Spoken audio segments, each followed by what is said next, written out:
जम्मू कश्मीर के शांत पहलगाम की वादियां उस दिन गोलियों की गूंज से दहल उठीं, जब बेगुनाहों पर बरसी आतंक की बरसात। 28 निर्दोष नागरिकों की निर्मम हत्या ने पूरे देश को झकझोर कर रख दिया। इस दर्दनाक हादसे के बाद पूरे भारत में गुस्से की लहर दौड़ गई और दिल्ली से लेकर श्रीनगर तक सुरक्षा एजेंसियां अलर्ट मोड में आ गईं।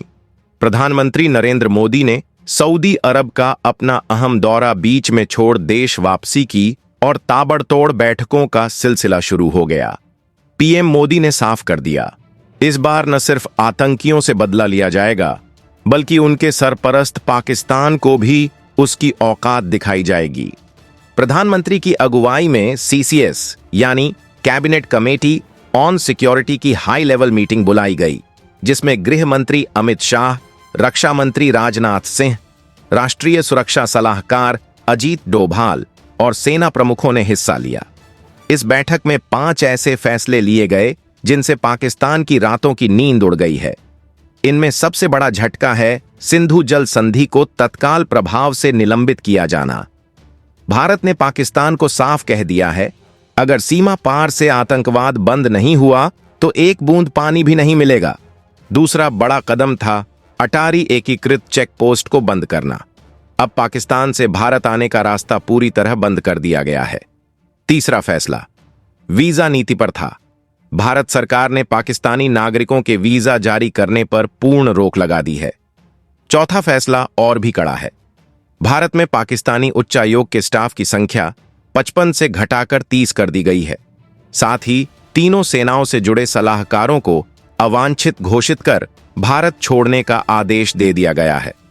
पांचवां और अंतिम फैसला था सार्क वीजा स्कीम का निलंबन, यानी अब पाकिस्तान के नागरिक किसी भी बहाने भारत नहीं आ सकेंगे। लेकिन कहानी यहीं खत्म नहीं होती।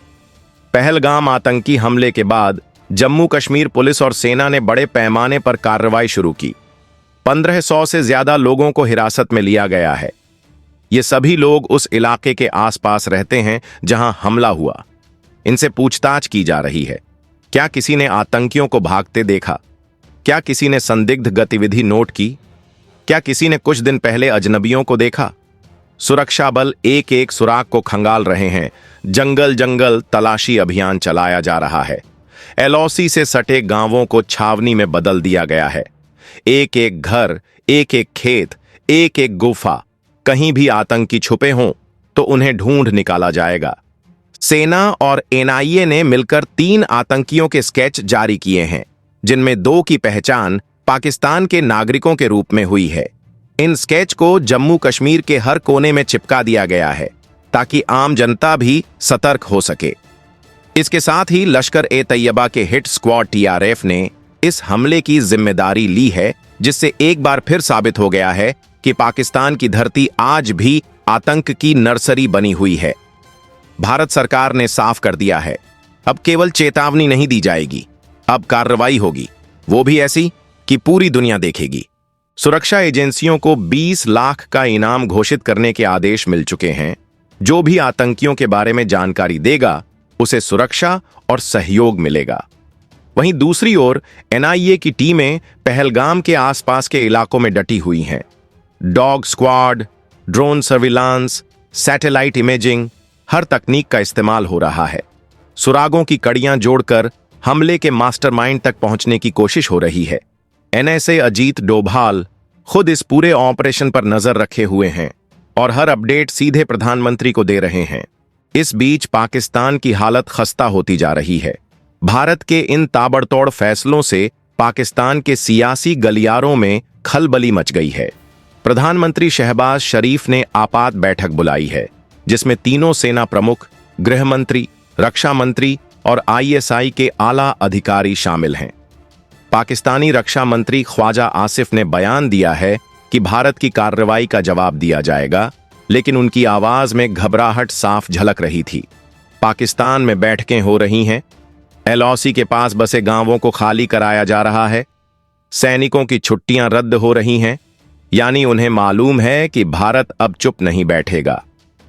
दूसरी तरफ दुनिया भी भारत के साथ खड़ी हो गई है। अमेरिका, इजराइल, रूस, फ्रांस, ऑस्ट्रेलिया, इटली, हर बड़ा देश भारत को समर्थन दे रहा है और पाकिस्तान को आतंकवाद के खिलाफ सख्त कदम उठाने की चेतावनी दी जा रही है। यहां तक कि संयुक्त राष्ट्र ने भी पहलगाम हमले की कड़ी निंदा की है। अब पाकिस्तान के पास कोई बहाना नहीं बचा, कोई बचाव नहीं बचा। वो पूरी तरह से अलग थलग पड़ता जा रहा है। पाकिस्तान की जनता भी डरी हुई है। सोशल मीडिया पर पाकिस्तानी लोग भारत की प्रतिक्रिया को लेकर चिंता जता रहे हैं। पाकिस्तानी संसद में कुछ नेताओं ने यहां तक कह दिया कि अगर भारत ने सर्जिकल स्ट्राइक या एयर स्ट्राइक की तो पाकिस्तान को जबरदस्त नुकसान उठाना पड़ेगा। भारत की जनता का गुस्सा अब आसमान छू रहा है। हर कोना, हर शहर, हर गांव से एक ही आवाज उठ रही है, इस बार आर पार की लड़ाई होनी चाहिए। 27 जिंदगियों का बदला लेना है और इस बार बदला वैसा नहीं जैसा पहले होता था। इस बार बदला 1971 से भी बड़ा होगा। पहलगाम में जो हुआ वो मानवता के खिलाफ अपराध है। आतंकियों ने नाम पूछ पूछ कर गोलियां मारी, कलमा पढ़ने को कहा, जो नहीं पढ़ सका उसे मार दिया गया।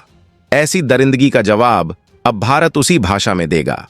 रक्षा मंत्री राजनाथ सिंह ने बयान दिया है कि हम सिर्फ हमलावरों तक नहीं बल्कि उन ताकतों तक भी पहुंचेंगे जो पर्दे के पीछे बैठकर साजिश रचते हैं। पीएम मोदी ने साफ कहा है कि देश की सुरक्षा और नागरिकों की जान के साथ कोई समझौता नहीं होगा।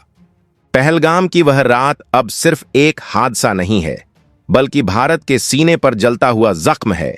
एक ऐसा जख्म जो हमें याद दिलाता है कि शांति की कोशिशें एक तरफा नहीं हो सकती। जब हमारे निर्दोष नागरिकों को केवल इसलिए मार दिया जाता है क्योंकि वे भारतीय हैं, जब आतंक का हाथ हमारी सीमाओं को लांघकर हमारे घरों तक पहुंचता है, तो यह स्पष्ट संकेत है कि अब चुप रहना, अब सहना, अब सिर्फ बयान देना काफी नहीं होगा। अब समय आ गया है जब हमें इतिहास को दोहराना नहीं बल्कि बदलना है। हमें सिर्फ आतंकियों से नहीं, उस सोच से लड़ना है जो बंदूक के दम पर डर फैलाना चाहती है। भारत अब बदल चुका है।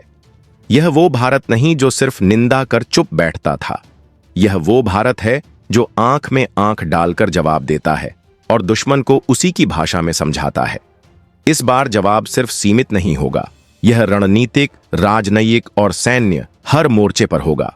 और जब पूरा देश एकजुट होकर अपनी सेना, अपने नेतृत्व और अपने शहीदों के साथ खड़ा होता है तो दुनिया की कोई ताकत हमें रोक नहीं सकती। आज अगर हमने जवाब नहीं दिया तो कल हर पहलगाम, हर पुलवामा, हर उरी एक दर्दनाक याद बन जाएगा। पर भारत भूलता नहीं है, भारत माफ भी नहीं करता। और जब जवाब देता है तो दुश्मन इतिहास में मिटा दिया जाता है। हमें सिर्फ बदला नहीं लेना, हमें ऐसा संदेश देना है कि आने वाली पीढ़ियां भी याद रखें कि भारत की धरती पर खून बहाने वालों का क्या अंजाम होता है। तो आइए एकजुट हों, आवाज उठाएं और अपने सुरक्षा बलों को संदेश दें कि देश उनके साथ है। अब वक्त है निर्णायक कार्रवाई का, एक ऐसी कार्रवाई जो सिर्फ जवाब नहीं, एक नजीर बन जाए, ताकि फिर कोई दुश्मन इस पवित्र भूमि की ओर आंख उठाकर देखने की हिम्मत न कर सके। जय हिंद, वंदे मातरम।